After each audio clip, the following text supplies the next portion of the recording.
আজকে বনফায়ার করতে এসে বন্ধুদের কাণ্ড কারখানা দেখে আমি তো জাস্ট অবাক। কি কাণ্ড কারখানা তারা ঘটিয়েছিল সেটাই তোমাদের সাথে আজকে শেয়ার করব। হ্যালো, আসসালামু আলাইকুম বন্ধুরা, তোমরা সব কেমন আছো? আশা করছি ভালো আছো, আর আমি অনেক ভালো আছি। এই শীতের মৌসুমে তোমাদের সামনে নিয়ে চলে এলাম একটা বনফায়ারের ভিডিও। শুধুই কি বনফায়ার সেটা তো হবে না, তার সাথে আমাদের চলছে এদিকে চিকেন বারবিকিউ এর প্রসেস। আর এই চিকেন বারবিকিউ ছাড়া তো বনফায়ার যেন একেবারেই জমে না। তাই এদিকে প্রথমে চিকেন গুলোকে রোস্ট করার জন্য শিকচাতে ভরে নিচ্ছিলাম। আর এইদিকে আর এক কাণ্ড দেখো, এই দেখো 50 কিলো আলুর বস্তা থেকে 100 গ্রাম আলু নিয়ে চলে এসেছে আলু পুরা খাবে বলে, তাও আবার কাউকে না বলে।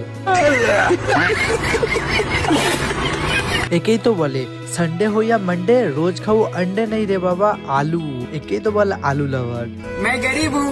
তারপর আমরাও সবাই আলু পোড়া একটু করে টেস্ট করে নিলাম, আর সত্যি বলতে আলু পোড়াটা খেতে দারুণ হয়েছিল। আর এদিকে আমি পেঁয়াজ কেটে নিচ্ছিলাম, যেহেতু আমাদের চিকেন বারবিকিউ অলমোস্ট রেডি হয়ে গেছিল, তাই আমরা কাঁচা পেঁয়াজ আর কাগজি লেবু চেপে সেটাকে টেস্ট করতে চালু করে দিই। আর সত্যি কথা বলতে অসাধারণ হয়েছিল খেতে। মানে এখন আমি ভয়েস ওভার দিচ্ছি আর আমার লিটারালি এখনই মুখে জল চলে আসছে। আর এদিকে আমার বন্ধুরা তো একদম বাটি সমেত পুরো চেটে উড়িয়ে দিয়েছিল।